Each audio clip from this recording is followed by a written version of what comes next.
Finally, my final point is this. In America today, you see a lot of social conflict and you see a lot of polarization. You turn on any TV show and any discussion show and what do you see?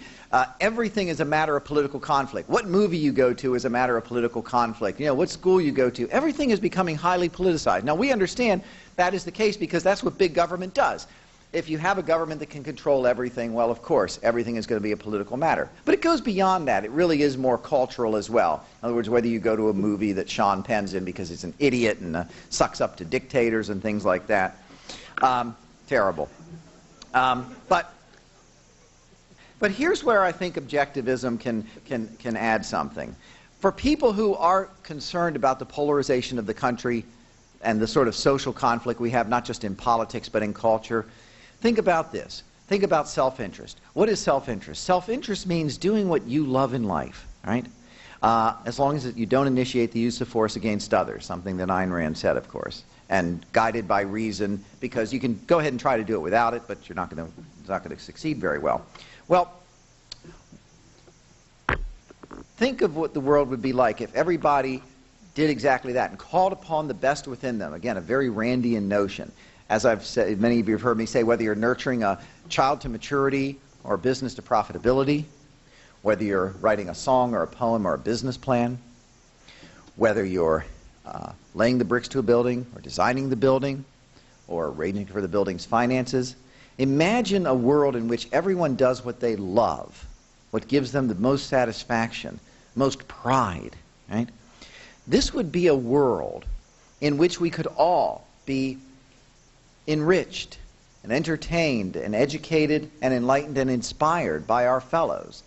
The Hayekian unintended consequences, you might say, of this sort of an ethos of rational self-interest is a world in which I can say, boy, it's exciting to get up in the morning not only to do the things that I love doing, but I can pick up the newspaper and I can read about great achievements. I can go down here to the Kennedy Center and listen to incredible music. I can go to and see great movies. I can, all sorts of things. I get to associate with people who I love and respect because of what they've done, you know, whether it's a wealth creator, like many of our trustees who I respect not only because they help us, but look at the achievements, right?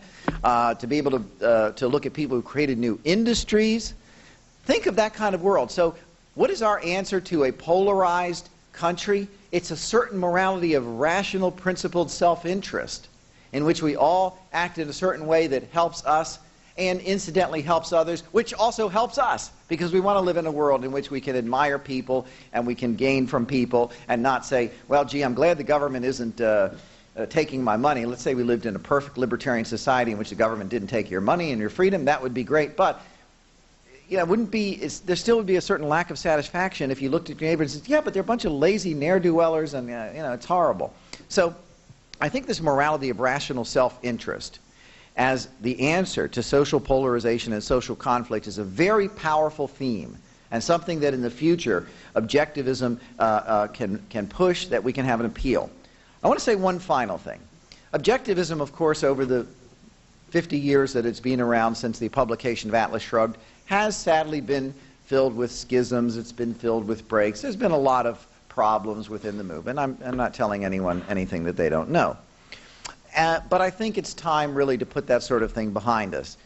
David Kelly, of course, founded this organization with the notion that we wanted to be a more open organization, that we wanted to deal with the Ed Cranes and the Fred Smiths of the world, and as well as people at the Institute for Justice and all of the other groups that we work with. And there has been some change in the Ayn Rand Institute. In April, I met Yaron Brook from the Ayn Rand Institute. He was at the Atlas Economic Research Foundation meeting, which is a libertarian group, by the way. David Kelly got kicked out for doing that, didn't he? Yaron stayed around for the Heritage Foundation meeting too, and they're conservative, not even libertarians. But the point is, I've seen good things coming out of them. I've seen good things coming out of other organizations. I think it's really time to say, look, we have more that unites us than divides us, okay? We've got an Atlas Shrugged movie that we hope is going to be coming out next year. You hear a little bit more about that later. And this is really the time for objectivisms to to move ahead on these things that I've discussed, and I think as a movement, move ahead because, look, we only have a world to gain, and that's pretty good, so let's go for it. Thanks a lot.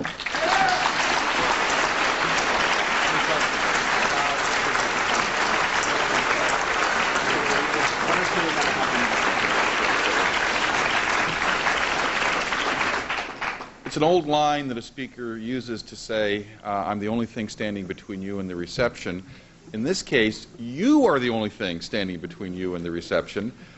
So we can take one or two questions, and then Ed Hudgens has an announcement to make. So one or two of you, if you can step up to the microphone, we'll get going. Hello. Thanks for being here. Matthias Bengtsson from the European Union. I was also the managing director of the company which publishes Atlas Shrugged in Sweden. Welcome. Thank you. When I, as a young libertarian in the early 80s, arrived here in the United States for the first time and met with other libertarians, and I told them that, the reason I was a libertarian was Ayn Rand. Well, they sort of looked at me, I suppose, the same way as a tolerant person in America at that time would have looked at you if you said you were gay. You were sort of, well, yes, well, good of you to tell that, but, you don't have to tell me anything more.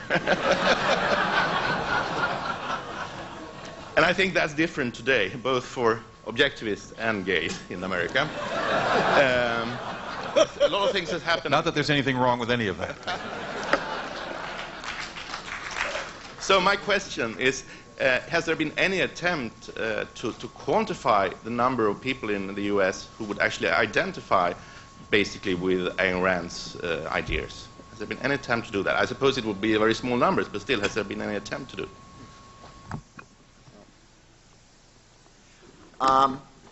The one thing I can say is that if you look at how many people have purchased and read the books or who read them through schools, and the ARI does have a program to put the Fountainhead into high schools, then millions of people have been exposed to the ideas.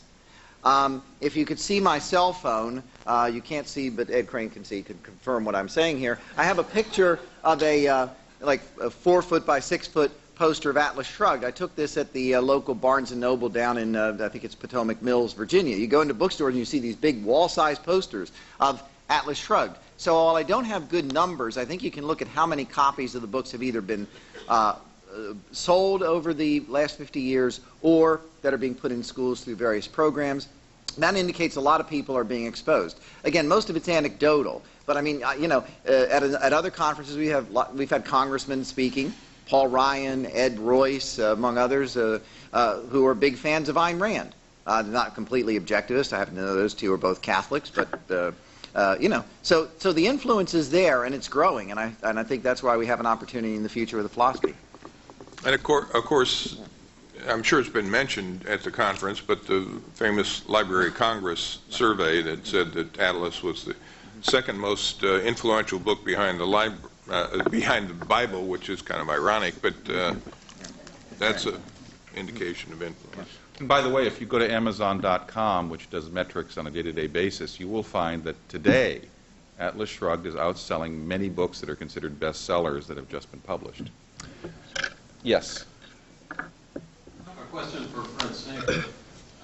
Suppose that we do a little rewrite on Atlas Shrugged and we put you in it, and Hank Reardon comes to you and says, gee, I'm not really happy with how this lobbyist is doing for me, and I believe the guy is probably immoral, and I've heard that you really understand how Washington works, and I think you're a moral person. I would like you to give me some advice about how to do proper lobbying in a mixed economy. Well, it's a big question. But I've written about this. I'm trying to think how to make it a short answer. Essentially, the war of politics is a mixture of trying to find baby steps towards a freer world. So there's a lot of judgmental call on whether or not it's a baby step forward, backwards, or into a cul-de-sac. But also, I think you've got to reach out and not assume that the inside Washington game is the most important game. Unless you've essentially created a spectrum of acceptability, of moral acceptability around the policies that we think would make the world freer, you're unlikely to find any politician who's going to endorse any changes in that direction at all. One of the real tragedies, I think, in the efforts to rethink Social Security and school choice has been we've tended to argue them, in my view, on very good intellectual grounds, but we haven't reached out to the general public, the term is the rationally ignorant people in the world, whose willingness to accept that as a moral alternative. Not necessarily the only alternative, but one that's acceptable, which involves things like communication strategies and so forth. But this is a whole lecture I give to a lot of people. Ed Crane's heard it at least. How many times? 10. 10. He doesn't quite believe it yet. It takes a long time for some of these things to weigh in. But no, it's a good question, and I think it's something. Actually, I'm trying to work on that area right now. We're talking about it. Yeah. By the way, I would say that I'd tell Hank Rearden to give all of his money to Competitive Enterprise Institute, Cato Institute, and the Atlas Society. I told you they all collaborated together, but it's now a conspiracy. Well, one thing is right clear. Hank Rearden should cut off the Friends of Global Progress tomorrow. He shouldn't give those damn guys a penny anymore. Okay. Well, listen, before Ed comes up and gives you a final announcement, I just want to say I was lucky enough to attend the 40th anniversary celebration and publication of Atlas Shrugged 10 years ago, and I can assure you there are a lot more people in this room, there's a lot more attention around this anniversary, and C-SPAN is here. Who says progress isn't made? Ed? This event was part of the 50th anniversary celebration of Atlas Shrugged. For more information, visit atlassociety.org.